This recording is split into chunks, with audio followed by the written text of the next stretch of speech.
എടാ നീ പിന്നെ ഇപ്പൊ രാത്രിയാണ് ഞാൻ വിളിച്ചോണ്ട് നീ 5 തവണ ഞാൻ വിളിച്ചു, നീ ഫോൺ എടുത്തില്ല കേട്ടാ.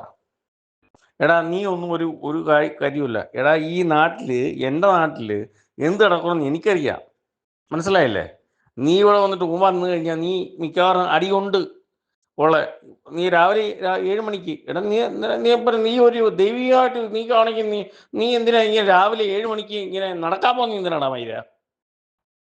എടാ പട്ടി പൊലാരി മോനെ, ഇതിനെ ഞാൻ തീർക്കും. ഞാൻ എൻ്റെ കുടുംബത്തിനെതിരായിട്ട് നീ മുമ്പത്തിൽ ഞാൻ പറഞ്ഞുകൊണ്ട്, അതുകൊണ്ട് നീ രാവിലെ മുമ്പ് നീ വാ എൻ്റെ നാട്ടിലൂടാ. തീർത്തങ്ങ് പറയടാ, എഴുത്തൊക്കെയില്ല പറയുന്നത്.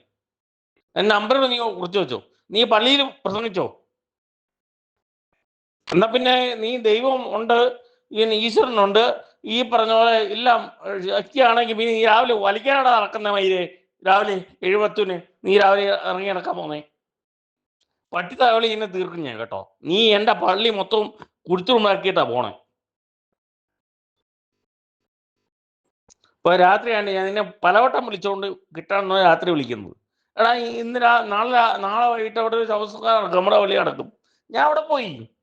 എനിക്കെന്താ, എൻ്റെ നാട്ടിൽ പോകുന്നത് എനിക്ക് പ്രശ്നമില്ലണ്ടാ. എല്ലാവരും പിടിച്ചു കിട്ടു.